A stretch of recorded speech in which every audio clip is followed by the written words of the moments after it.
നിരവധി ആളുകൾ ക്ഷേത്രത്തിൽ പോകുന്നു, എന്നിട്ട് അവരുടെ ആഗ്രഹങ്ങൾ ഈശ്വരന് മുൻപാകെ വയ്ക്കുന്നു. അഥവാ അവരുടെ ആഗ്രഹങ്ങൾ സഫലമായില്ലെങ്കിൽ നിരാശരായി തീരുന്നതാണ്.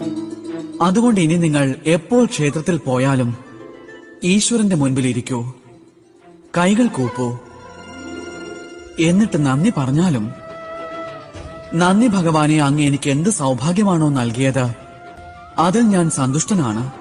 ഇനി എനിക്ക് മാർഗദർശനം നൽകിയാലും, എപ്രകാരമാണ് ഞാൻ എന്റെ കർമ്മങ്ങൾ കൊണ്ട്, സ്വയം എന്റെ കർമ്മം കൊണ്ട് ഞാൻ ആഗ്രഹിക്കുന്നതൊക്കെ എനിക്ക് പ്രാപ്തമാക്കാനാവുന്നത്? ഈശ്വരനോട് ആവശ്യങ്ങൾക്ക് വേണ്ടി മാത്രം പോയാൽ നമ്മൾ ഈശ്വരന് മുൻപിൽ തീരെ വില കുറഞ്ഞവരായി മാറുന്നതാണ്.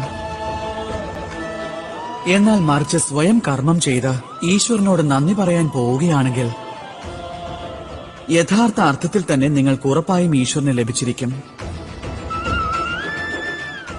രാധേ രാധേ.